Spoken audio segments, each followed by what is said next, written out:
মোৰ যাবৰ হ'ল, তাই ক'লে। নিজকে ফাঁকি দিব নোৱাৰে তাই। সিহঁতৰ সপোনৰ স্বৰলিপিৰে এটা গান হ'ব নোৱাৰে। জানো বুজিও কিছু ক্ষুব্ধ হ'ল যেন তাই। এই এটা কথা যদি আজি নাজানিলেহেঁতেন কাৰ কি অপকাৰ হ'লহেঁতেন। তাই আকৌ এবাৰ লগ কৰিব পাৰিলেহেঁতেন বিনীতক। এতিয়াতো এটাই বাট সিহঁতৰ বাবে।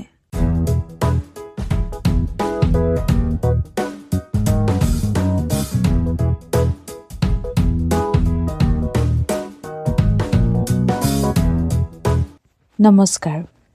নিৰৱধিৰ ৯ম খণ্ডলৈ আপোনালোকক আদৰণি জনাইছোঁ। আজি আপোনালোকলৈ আগবঢ়াইছোঁ অন্য এটি স্বৰচিত চুটিগল্প, শিৰোনামা সংযোগ। ৰেস্তোৰাঁখনৰ ঠিক সন্মুখতে থিয় দি ফাৰহানাই ফোনটো উলিয়াই চালে। ৩ বাজিবলৈ এতিয়াও 10 মিনিট বাকী। বিনীতক ইয়াতে ঠিক ৩ বজাত লগ পোৱাৰ কথা। কৰবালৈ যাবলৈ থাকিলে তাই প্ৰায় সময়তকৈ আগেয়ে সেই ঠাই ওলাই গৈ। আজিও তাৰ ব্যতিক্ৰম নহ'ল। তাইৰ দৰে সিও আগতীয়াকৈ আহি ৰৈ আছেহি নেকি বাৰু? কথাটো মনলৈ অহাৰ লগে লগে তাই সন্তৰ্পণে ইফালে সিফালে চালে। চাৰিওদিশে মুম্বাইৰ আবেলিৰ চিৰাচৰিত ব্যস্ততা। সন্মুখৰ পথত অলেখ অসংখ্য গাড়ী মটৰ, স্কুটাৰ, চাইকেল আৰু পদচাৰীৰ অন্তহীন সোঁত। বাটৰ সিপাৰে এজন বেপাৰীয়ে পাওভাজি কৰিছে। টাৱাৰ পাওৰুটিত বাটাৰৰ টুকুৰাবোৰ ফিচ ফিচ শব্দ কৰি গলিছে। প্ৰকাণ্ড কেৰাহীখনৰ আলু আৰু বিলাহীৰ ৰঙা মছলাত বুদবুদনি উঠিছে। কাষতে থিয় দি সেই পাওভাজিৰ সোৱাদ লোৱাত ব্যস্ত দুজনমান গ্ৰাহক। যেন ইমান ব্যতিব্যস্ততাৰ মাজতো এই মুহূৰ্তটো কেৱল তেওঁলোকৰে। বিনীত যেন লগা কাকো চকুত নপৰিল। দেখিলেও জানো তাক চিনি পাব? তাই ফোনত বিনীতৰ ফটোখন আকৌ এবাৰ চালে।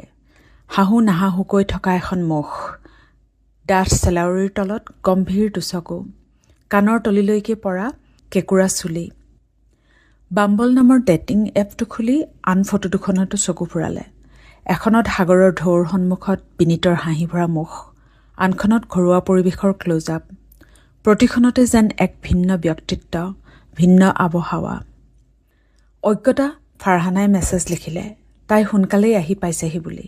তাৰপিছত নিজৰ অজানিতেই পুৰণি মেছেজবোৰ পঢ়ি চালে। মাথো দুসপ্তাহৰ আগৰ অনলাইন চিনাকি। প্ৰথমে বিনীতেই ২-এটা কথা সুধিছিল। সৌজন্যসূচক কথা বতৰাৰ পিছত সি কৈছিল, অনলাইন কথা পতাৰ সলনি মুখামুখিকৈ লগ পাব খোজে। ডিজিটেল পৃথিৱীত আন্তৰিকতাৰ সুবাস বিচৰাত এতিয়াও অসহজ ফাৰহানা। তথাপিও কিবা এটা টানত যেন মান্তি হৈছিল। কিছুপৰলৈ একো উত্তৰ নাপাই তাৰ ৰেস্তোৰাঁলৈ সোমাব খুজি আকৌ ৰৈ গ'ল। বিপৰীত দিশৰ পৰা খোজেৰে আহি থকা এজন যুৱকে তাইলৈ চাই হাত দাঙিছে। মুখৰ স্মিত হাঁহিটোতে ফাৰহানাই চিনিলে, সেয়া বিনীত। ফটোৰ দৰেই কিছু দীঘল কেঁকুৰা চুলি, মূৰৰ সোঁমাজত এটা পনিটেইল, দুই কাষৰ চুলি চুটিকৈ কটা। সোঁত বগা টি চাৰ্টত নীলা এক অবুদ্ধ আগবাগ, গাঢ় নীলা ডিষ্ট্ৰেছড জিন্স, এক নিজস্ব ষ্টাইল। বিনীতে ইংৰাজীতে সম্ভাষণ জনাই ক'লে, অলপ দেৰি হৈ গ'ল নহয়। তাই যেন বেয়া নাপায়। সিহঁত যেন বহুদিনৰ চিনাকি তেনে এটা ভাৱেৰে সি কথাখিনি ক'লে। ফাৰহানাই এক স্বস্তিৰ নিশ্বাস পেলালে। ভাৱ হ'ল এই ল'ৰাজনৰ সৈতে মুকলিকৈ কথা পাতিব পাৰি, নিশ্চিন্তে একেলগে বহিব পাৰি। সেই স্বস্তিৰ উৎস কি তাই নিজেও বুজিব নোৱাৰিলে। দুয়ো ৰেস্তোৰাঁলৈ সোমাই যোৱাৰ পৰত বিনীতে মিঠা হাঁহি এটাৰে ক'লে, তাইক বৰ ধুনীয়া দেখাইছে। ফাৰহানাৰ দেহত এটা কুহুম বৰণীয়া ড্ৰেছ, তাৰ ওপৰত ডাঠ নীলা ডেনিমৰ জেকেটটো। প্ৰথম ডেইট বুলিয়ে মুখত কিছু প্ৰসাধন। বিনীতৰ কথাষাৰে তাইৰ মুখখন ৰাঙলী কৰি পেলালে। মূৰৰ পৰা ভৰিৰ আঙুলিলৈকে যেন এটা মৃদু সুহৰণ বৈ গ'ল। হাঁহি এটাৰে তাই ক'লে, থেংক ইউ।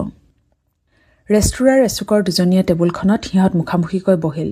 বিনীতে মেন্যুখন হাতত লৈ চকু ফুৰালে। সেই সুযোগতে ফাৰহানাই আৰ চকুৰে তালৈ দুবাৰমান চালে, যেন সেই মুখখনত আপোনত্বৰ কিবা এক চানেকিৰ সন্ধান কৰিলে। উদ্বেলিত মনত একেটাই প্ৰশ্ন, ভাবিব পাৰিনে এনেকৈয়ে কাৰোবাক জীৱন সংগী কৰাৰ কথা, এনেকৈয়ে দুটা সমান্তৰাল বাট মিলি যোৱাৰ কথা? বিনীতে মূৰ তুলি চাওঁতে দুয়োৰে চকুৱে চকুৱে পৰিল। তাইৰ অপ্ৰস্তুত ভাৱটো লক্ষ্য নকৰা যেন দেখুৱাই সি সুধিলে, কি খাব খোজে? তাৰপিছত নিজেই পৰামৰ্শ দিলে, ভিণ্ডালু খাই চাবলৈ। মুম্বাইৰ অন্য কোনো ঠাইতে ভিণ্ডালুৰ এনে সোৱাদ বিচাৰি পাবলৈকে টান। সি ইয়ালৈ প্ৰায়ে আহে নেকি? ফাৰহানাই সুধিলে। সশব্দে হাঁহি সি ক'লে, ঠিকেই ধৰিছে তাই। ভিণ্ডালুৰ টানতেই প্ৰায়ে এই ৰেস্তোৰাঁলৈ আহিছে। মাথো নকলেই এই ঠাই তাৰ আৰু প্ৰিয়দম্বাৰ প্ৰিয় ঠাই আছিল। সিহঁত এৰাএৰি হোৱাৰ পিছত বহু দিনৰ মূৰত আজিহে সি তাত পুনৰ ভৰি থৈছেহি। ফাৰহানায়ো নকলে ইয়াৰ পৰা যে তাইৰ এপাৰ্টমেণ্টলৈ খোজেৰে মাতো 10 মিনিটৰ বাট। তাই বহুবাৰ ইয়াৰ খাদ্যৰ জুতি লৈছে, কিন্তু আগতে কেতিয়াও বিনীতৰ সৈতে দেখা দেখি হোৱা মনত নপৰে। কোনে জানে, বহুবাৰ হয়তো এই ৰেষ্টুৰাঁৰ আশে-পাশে সিহঁত ইটোৱে সিটোৰ কাষেৰে পাৰ হৈ গৈছে। মহানগৰীৰ ভিৰত হয়তো অজানিতে ইটোৱে সিটোৰ কান্ধত খুন্দা এটা মাৰি গৈছে। তেনেকৈ লগ পায়ো নোপোৱা হৈ শেষত সিহঁত কিজানি মুখামুখি হৈছেগৈ ডিজিটেল পৃথিৱীখনত। খাদ্য অহালৈ গতানুগতিক চিনাকি পৰ্ব চলিল। ফাৰহানা অসমৰ নহয় জানো? বিনীতে সুধিলে। তাৰ এজন বন্ধুৰ ঘৰ গুৱাহাটীত। বন্ধুৰ লগতে কেইবাৰমান অসমলৈ গৈছে। হয় নেকি? তাই পিছে শিৱসাগৰৰহে। মাথো এবছৰৰ আগতেহে অসম এৰি আহি মুম্বাইত চাকৰি লৈছেহি। বিনীত মাৰাঠী ল'ৰা, বাংগালোৰত ডাঙৰ হৈছে। বাংগালোৰ এৰি মুম্বাইলৈ অহা এয়া প্ৰায় 8 বছৰেই হ'বৰ হ'ল। সি সযতনে মনতে সামৰি থলে প্ৰথম দেখাতেই যে ফাৰহানাক তাৰ ভাল লাগি গৈছে, অনলাইন আৰু অফলাইন দুয়োখন পৃথিৱীতে। কিন্তু অভিজ্ঞতাই শিকাইছে এই প্ৰথম আৱেগ কেতিয়াবা বৰ ক্ষণস্থায়ী, পলকতে বতাহত মিলি যাব পৰাকৈ এক ক্ষণিকৰ স্পৰ্শ যেন। এনেতে ৱেইটাৰে দহিপুৰিৰ প্লেটখন থৈ গ'ল। ঘূৰণীয়া পুৰিকেইটাৰ ভিতৰত আলু পিটিকা, তাৰ ওপৰত মিহিকৈ কুটা পিঁয়াজ, ধনিয়া, বিলাহী আৰু ভুজিয়া, একেবাৰে ওপৰত উপচি পৰা দৈ। কথাৰ মাজতে ফাৰহানাকো ল'বলৈ কৈ বিনীতে বৰ তৃপ্তিৰে এটা দহিপুৰি মুখত ভৰালে। তাৰ অজানিতে ওঠৰ ঠিক তলৰ চিকুণ দাড়িখিনিত অলপ দৈ লাগি ৰ'ল। দহিপুৰি হাতত লৈও ফাৰহানাৰ চকু সেইখিনিতেই থমকি ৰ'ল। বহু চেষ্টা কৰিও তাই দৃষ্টি আঁতৰাব নোৱাৰিলে। নিজকে মনতে কিছু ভৰ্ৎসনা কৰি তাই সংকোচেৰে কৈ পেলালে, বিনীত, তোমাৰ মুখত অলপ দৈ লাগি আছে। বিনীত খন্তেকৰ বাবে ৰ'ল। তাৰপিছত অকণো বিব্ৰত নোহোৱাকৈ হাঁহিলে। নেপকিন এখন টানি লৈ মুখখন মোহাৰিলে। সুধিলে, গ'লনে এতিয়া? হা, আৰু অলপ ওপৰলৈ। তাতে। তাৰ উচ্চুৰি লৈ তেনেকৈ চাই থাকি ফাৰহানাৰ মুখখন ৰঙা পৰিল। কি কৈ আছিলোঁ? সি আকৌ কথাৰ আঁত ধৰিলে। খোৱা সামৰালৈকে সিহঁতৰ কথা বতৰা চলি থাকিল। আগতেও ফাৰহানাই এনেদৰে অনলাইন পৰিচয়ৰ সূত্ৰ লৈ ভিন্নজনৰ সৈতে বহিছে, একেলগে খাইছে, কথা পাতিছে, কেতিয়াবা অস্বস্তিকৰ নীৰৱতাত উজুতিও খাইছে। আজিও তাৰ ব্যতিক্ৰম নহ'ল। কিন্তু প্লেটবোৰ লৈ ৱেইটাৰ আঁতৰি যোৱাৰ পিছত দুয়ো হাত টেবুলত থৈ তাৰ ফালে কিছু হাউলি বিনীতে সুধিলে, ফাৰহানা, কথা এটা সুধোঁ? ফাৰহানাই হাতৰ নেপকিনখন থৈ তালৈ চালে। কি সুধিব খুজিছে সি? তাইৰ অতীত সম্পৰ্ক, বিয়া নে পৰিয়ালৰ কথা? ইয়াৰ আগতেও তাই এনে বহু প্ৰশ্নৰ মুখামুখি হৈছে, যেন তাই অভ্যস্ত হৈ পৰিছে। তুমি আচলতে কি বিচাৰা? তাই থতমত খালে। মানে? জীৱনত কি বিচাৰা তুমি? বিনীতে আকৌ ক'লে। এইটো প্ৰশ্ন তাইক কোনেও সোধা নাই। সাধাৰণতে চখ, কাম বা পৰিয়াল, বন্ধু-বান্ধৱৰ কথাই পাতে। কিন্তু সকলোৰে আঁৰত উখল মাখল লগাই থকা এই প্ৰশ্নটো সুধিবলৈ কাৰো যেন সাহস নহয়। তাই নীৰৱে থকা দেখি সি যেন সহজ কৰিবলৈকে ক'লে, ধৰা আজিৰ পৰা 10 বছৰৰ পিছত তুমি নিজৰ জীৱনটো কেনেকৈ কল্পনা কৰি ভাল পোৱা? চাকৰিৰ ইণ্টাৰভিউত এনে প্ৰশ্নৰ উত্তৰ দিছোঁ, কিন্তু নিজৰ জীৱনত কি বিচাৰোঁ সেয়া কেতিয়াও সুধি চোৱা নাই। কোনে জানে তেতিয়ালৈ জীয়াই থাকিম বা নাথাকিম? কৈ ফাৰহানাই হাঁহিলে, যেন হাঁহিৰ আঁৰত লুকুৱাব খুজিলে তাইৰ দেহ মনলৈ অহা শিহৰণটো, হৃদয়লৈ মুকলি হ'ব খোজা বাটটো। কিন্তু বিনীতৰ দুচকুত তেতিয়াও প্ৰশ্নটো ওলমি থাকিল। অজ্ঞতা, তাই ক'লে, যোৱা 25 বছৰে পৰিয়ালৰ মাজত একেখন ঠাইতে থাকি তাই এটা সপোন দেখিবলৈ আৰম্ভ কৰিছিল। সেই সীমিত পৰিধিৰ সিপাৰে থকা পৃথিৱীখন চোৱাৰ। তাই ফুৰিব বিচাৰে, নতুন ঠাইৰ নতুন অভিজ্ঞতাবোৰৰ কথা লিখিব বিচাৰে। তাইৰ বহুদিনীয়া সপোন ট্ৰেভেল ৰাইটাৰ হোৱা। বিনীতে একমনে শুনিলে। তাই কোৱা প্ৰতিটো শব্দ যেন সি বুকু পাতি ধৰিলে। তাৰপিছত ক'লে, সিও ফুৰি ভাল পায়। সেই হেঁপাহতেই বেংগালোৰ এৰি আহিছিল। কিন্তু এতিয়া লাহে লাহে কোনোবা এঠাইত ঘৰ পতাৰ হেঁপাহটো বাঢ়ি আহিছে। নিজাকৈ এখন ঘৰ, ল'ৰা-ছোৱালীৰে সৈতে এখন সুখৰ সংসাৰৰ সপোন তাৰ। ফাৰহানা নীৰৱে ৰ'ব নোৱাৰিলে। নাই, তাই এতিয়াই ল'ৰা-ছোৱালীৰ কথা ভাবিব নোৱাৰে। পৰিয়ালৰ আবেষ্টনীৰ পৰা ওলাই নিজাকৈ জীৱনটো গঢ়িবলৈ লৈছেহে। ল'ৰা-ছোৱালীৰ কথা ভবাৰ আগতে বহুত কৰিবলৈ আছে, বহুত চাবলৈ আছে, বহুত শিকিবলৈ আছে। সেই যাত্ৰাত তাই মাথো এজন সংগী বিচাৰে। দুয়োৰে হাঁহিত কিছু মোলান পৰিল। যেন এটা নতুন বাট মুকলি হোৱাৰ আগতেই চাটকৈ জপনাখন বন্ধ হৈ পৰিল। তথাপি হয়তো সেই সম্ভাৱনাৰ বতাহ ছাতিয়ে সিহঁতক সহজে এৰাই দিব নোখুজিলে। সেই কথা বতৰা চলিয়ে থাকিল। ইতিমধ্যে সিহঁতৰ চাৰিওফালৰ টেবুলবোৰত নতুন মুখ কিছুমানে ভিৰ কৰিলেহি। বিনীতে দীঘল এটা উশাহ টানি ফাৰহানাৰ চকুত হৈ ক'লে, তেন্তে ইয়াৰ পৰা কলৈ? ফাৰহানাই এপলক সেই চকুজুৰিলৈ চালে। তাৰ মিচিকীয়া হাঁহিত মুঠ খাই যাব খোজা চকুজুৰিত যেন এজাক ৰ'দৰ তীৰবিৰণি। সিহঁতে জানি গৈছে সিহঁতৰ সপোনবোৰৰ ৰং ভিন্ন। সেই ৰঙেৰে যুগ্ম জীৱনৰ ৰামধেনু গঢ়াৰ কথা ভাবিব নোৱাৰি। কিন্তু এই ল'ৰাজনক ভালকৈ জনাৰ হেঁপাহটোও যেন তীব্ৰ হৈ আহিছে। তাই একো নোকোৱা দেখি বিনীতেই ক'লে, অলপ খোজ কাঢ়িবা জুহু বিটছত? তাই মূৰ দুপিয়ালে। দুয়ো কেফেৰ বাহিৰ হ'ল। আবেলিৰ ৰাঙলী বেলিয়ে মুম্বাইৰ আকাশত ফাকু খেলিছে তেতিয়া। সেয়া উপভোগ কৰিবলৈকে হয়তো সাগৰৰ পাৰত অলেখ অসংখ্য মানুহ। শাৰী শাৰীকৈ থকা ফাষ্ট ফুড ষ্টলবোৰত মানুহৰ ভিৰ দি বাট নোপোৱা অৱস্থা। ইমান মানুহ, ইমান আড়ম্বৰ। বালিত ভৰি থৈয়ে ফাৰহানাই চেণ্ডেলযোৰ খুলি ল'লে। বিনীতেও। দুয়োৰে ভৰিৰ পতাই বালি স্পৰ্শ কৰিলে। গালে মুখে হাত বুলাই গ'ল সাগৰীয় চেঁচা বতাহজাকে। আহ, কি অপূৰ্ব সেই আমেজ! কিছু বিভোৰ হোৱাদি হৈ দুয়ো মানুহৰ ভিৰ ঠেলি শান্ত তীৰ এটালৈ খোজ দিলে। খোজৰ লগে লগে অনুভৱৰ ঢৌবোৰে উঠা নমা কৰিলেহি।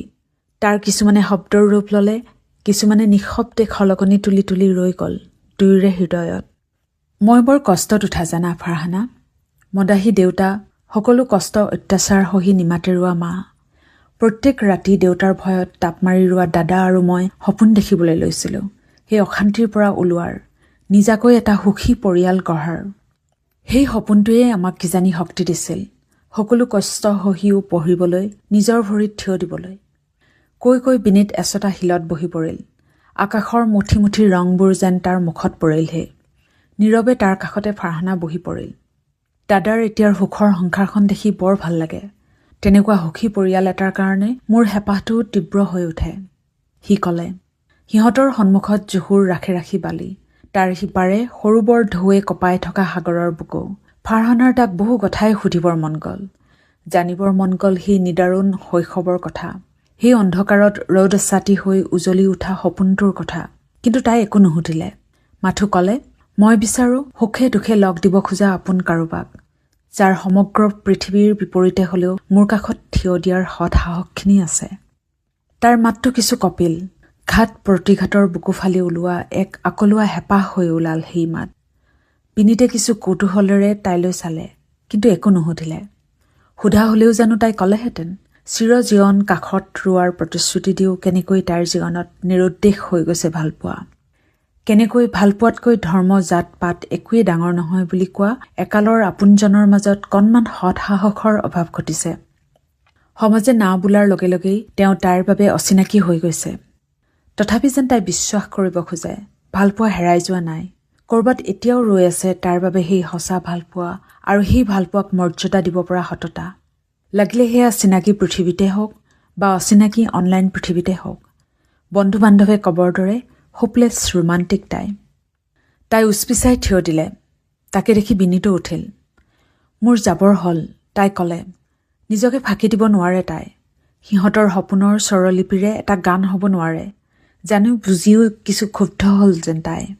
এই এটা কথা যদি আজি নাজানিলেহেঁতেন কাৰ কি অপকাৰ হ'লহেঁতেন। তাই আকৌ এবাৰ লগ কৰিব পাৰিলেহেঁতেন বিনীতক। এতিয়াতো এটাই বাট সিহঁতৰ বাবে। অতীতত এনে কথা নাছিল। জীৱনত কি বিচাৰে কি নিবিচাৰে সেয়া ভাবি প্ৰেমত পৰাৰ অৱকাশ নাছিল। কিন্তু সেয়া নভবাটোৱেই কিজানি ভুল হৈ গ'ল। সেইবাবেই একালৰ প্ৰিয় মানুহবোৰৰ সৈতে বাটবোৰ সলনি হৈ গ'ল। বহু জিলমিলীয়া সপোন কাছৰ ঘৰৰ দৰে তছনছ হৈ গ'ল। সিহঁত নীৰৱে উভতিল। জুহুৰ বালিত তেতিয়া উদাসীন সন্ধিয়াৰ ৰেখা। মূৰৰ ওপৰেৰে উৰি গ'ল দুটামান পানী কাউৰী। মূল পথটো পাই দুয়ো খন্তেক ৰ'ল। ফাৰহানাই ক'লে, বিনীত, তোমাক লগ পাই কথা পাতি বহুত ভাল লাগিল। কিন্তু তুমিতো বুজিছাই আমি একেলগে এটা সম্পৰ্কৰ কথা ভাবিব নোৱাৰোঁ। বিনীতে হেতা হাঁহি এটাৰে ক'লে, জানে, তাইৰ লগত আবেলিটো কটায়ো তাৰ বৰ ভাল লাগিল। ফাৰহানাই চাই থাকোঁতেই আন্ধাৰ পোহৰৰ খেলাৰ মাজত মহানগৰীৰ ভিৰত বিনীত হেৰাই গ'ল। তাৰ পিছতো কিছুপৰ তাই তাতে টভক মাৰি ৰ'ল। কিছুমান মানুহ কিয় প্ৰথম চিনাকিতে ইমান আপোন লাগি যায় তাই জনা নাছিল কিছুমান উত্তৰ পোৱাৰ আগতেই যে জীৱন আগবাঢ়ি যায়। সেই সাক্ষাতৰ ঠিক 10 বছৰৰ পিছত ফাৰহানাই খৰধৰকৈ চুটকেছত কাপোৰ জাপিছে। আন্দামান দ্বীপলৈ 1 সপ্তাহৰ ট্ৰিপ। তাইৰ মেনেজিং ডিৰেক্টৰে ইতিমধ্যে যাবলগীয়া ঠাইবোৰৰ এখন তালিকা ইমেইল কৰিছে। লগতে কৈছে, আমাৰ আলোচনীত সেই ঠাইৰ কেৱল ধুনীয়া ফটোৱে নহয়, তাৰ থলুৱা জীৱন, খাদ্য, কলা সংস্কৃতি গোটেইবোৰ দেখুৱাব পাৰিব লাগিব। মনত ৰাখিবা ফাৰহানা। তাই উল্লাসিত হৈ উঠিছে। কিমান দিনৰ পৰা পুহি ৰখা এই হেঁপাহ। কভিডৰ কবলত পৰি যোৱা 2 বছৰে বন্দী হৈ ৰোৱাৰ পিছত এইটো প্ৰথম ট্ৰিপ। ছুটকেছটো বহা কোঠালৈ টানি আনোতে তাই অফিচ কোঠাটোলৈ ভুমুকিয়াই চালে। লকডাউনৰ সময়ত অফিচ হৈ পৰা আলহী কোঠাটোত এতিয়া চকী টেবুল এযোৰ আৰু কিতাপৰ 2টা আলমিৰা। তাৰ কাষতে ৰখা 2জনীয়া চোফাখনত বহি আছে বিনীত। বিনীতৰ মুখত বয়সৰ ছাপ পৰিছে। পনিটেইল কৰিব পৰাকৈ চুলিও নাই, আগৰ সেই চখো হয়তো নাই। কিন্তু সেই একেই দুচকৰ তিৰবিৰণী, সেই একেই যাদুকৰী হাঁহি। ফাৰহানাই ছুটকেছটো দুৱাৰ মুখতে এৰি সোমাই গ'ল। গৈ তাৰ কাষতে চোফাখনত বহি সুধিলে, তোমাৰ কাপোৰ কানি সামৰিলা জানো? যোৱাৰ আঘণ্টা আগত পেকিং কৰিবলৈ নথবা আকৌ। সি হাঁহিলে। ফাৰহানাই বুজিলে তাই সদায় সময়তকৈ বহু আগতেই সাজু হোৱাটোক লৈ সেই হাঁহিছে। আন্দামানলৈ যাবলৈ এতিয়াও যে 3 দিন বাকী। তাই কৃত্ৰিম খঙেৰে তাৰ কান্ধত বুকু এটা মাৰিলে। সি হাঁহি হাঁহি ক'লে, এই চোৱা আজি কি বিচাৰি পালোঁ। তাৰ কোচত এটা গধুৰ এলবাম। তাৰ প্ৰথম পৃষ্ঠাতে থকা ফটো এখন উলিয়াই তাইৰ ফালে আগবঢ়াই দি ক'লে, এইখনেই কিজানি আমি একেলগে তোলা প্ৰথম ফটো নহয়নে? ফাৰহানাই লাগি চালে ফটোখনলৈ। মেৰিন ড্ৰাইভত 2খন চাইকেলত ধৰি থিয় দিছে দুয়ো। পিছফালে উত্তাল সাগৰ। ফাৰহানাৰ ৰঙা ছুৱেটশ্বাৰ্টটো ফটোত জিলিকি উঠিছে। তাতোকৈ উজ্জ্বল হৈ জিলিকিছে তাইৰ হাঁহি। তাৰ কাষতে চাইকেলৰ হেণ্ডেলত ধৰি থকা বিনীতৰ চকুৱে মুখে ভাগৰৰ চিন। সিয়ে কৈছিল, তোমাৰ ভাল লগা কিবা এটা কৰোঁ ব'লা। কি যে এক অপৰূপ আমেজ সেই সোঁৱৰণিৰ, সেই সান্নিধ্যৰ, সেই আৰম্ভণিৰ। জুহু বিচ্ছৰ প্ৰথম সন্ধিয়াটোৰ 2 দিন পিছতে বিনীতৰ ফোন আহিছিল। সুধিছিল, আকৌ এবাৰ লগ কৰিবা নেকি? সেই এটা ফোন কলেই যেন সিহঁতৰ জীৱনৰ পৰিক্ৰমা সলাই পেলালে। ফটোখন চাই বিনীতে আৱেগেৰে ক'লে, এইবোৰ সংযোগ বুজিছা? আমি ক'ব নোৱাৰাকৈ জীৱনৰ আলিকেকুৰিত ৰৈ থাকে। প্ৰায় কথাবোৰ ভবাৰ দৰে নহয়, কিন্তু এই নভবা আশা নকৰা সংযোগবোৰ ভবাবোৰতকৈও বেছি ভাল হয়। ফাৰহানাই তাৰ কান্ধত লাহেকৈ মূৰটো থলে। সঁচা, কোনে জানিছিল তুমি যে মোৰ সৈতে দিহিঙে দিপাঙে ঘূৰিও এখন সংসাৰ কৰিবা? তাই লাহেকৈ ক'লে, কোনে জানিছিল? বিনীতে দোহাৰিলে। প্ৰায় অভ্যাসবশতঃ দুয়োৰে হাত দুখন ৰলগৈ ফাৰহানাৰ তলপেটটোত একলা দুকলাকৈ বাঢ়ি অহা জীৱন্তীৰ ওপৰত।